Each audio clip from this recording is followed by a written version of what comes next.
Trilha do Capinha-Sul. Começando. Acaba como é que é cheio de maribondo, mosquito. Acho que a gente foi só a sorte da... Vai conhecer o Valtinho? Ela fica nessa aí. Acho que mordeu a minha perninha. Tava ardendo. Ela dá uma sensação.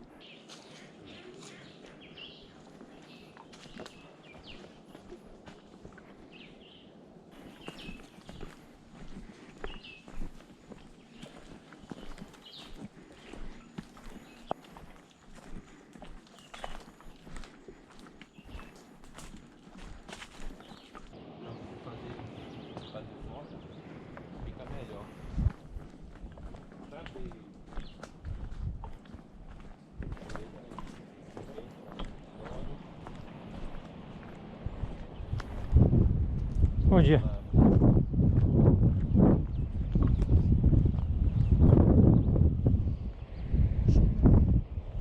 Aqui ainda já dá pra ver, tá vendo mais de fora e mais de dentro. Eu fui no ônibus aqui, aí eu fiquei esperando ele voltar, o motorista já tava com ele na mão.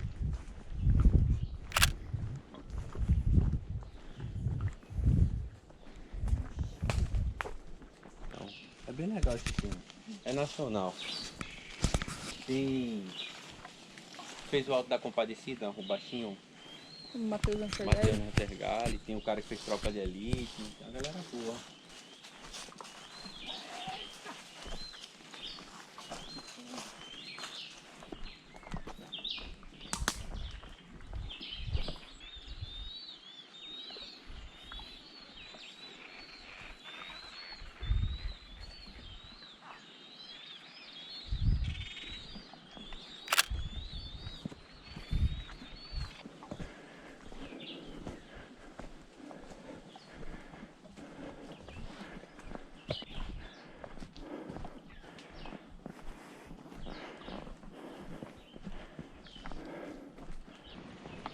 Olha, Opa!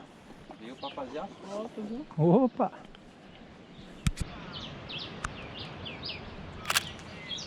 É nóis. Até amanhã.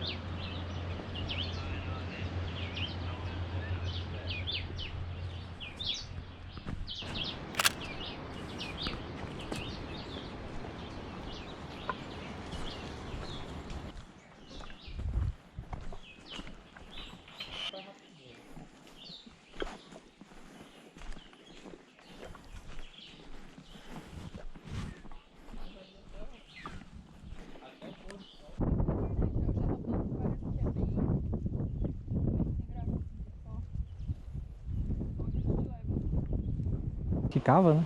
Essa é aquela caverna que a gente viu de lá. Aí tem Ela dá a outra aqui volta? da Bahia, ela atravessa aqui assim. Mas isso aqui não é a sapata, é pra Não, lá, é pra sapata? lá, só que a caverna ela não passa, tem um furo. Fura aqui, Aí o né? furo tá ali. Entendi. Eu tava vendo aqui de uma teoria que era do universo.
Fala pessoal, neste ponto do vídeo eu preciso fazer uma rápida explicação. A GoPro travou no final da trilha e não tem um registro do último trecho. Felizmente era a parte menos interessante, por assim dizer. Você termina a trilha simplesmente costeando, desde a caverna do Capinha-Sul até a Praia do Leão. A propósito, cabe aqui uma dica: agendem o táxi de retorno da trilha com antecedência. A Praia do Leão é um pouco retirada do restante da ilha. Pelo menos o registro do relógio está completo, então este resumo que está na tela é a trilha inteira, até o final. Obrigado pela atenção.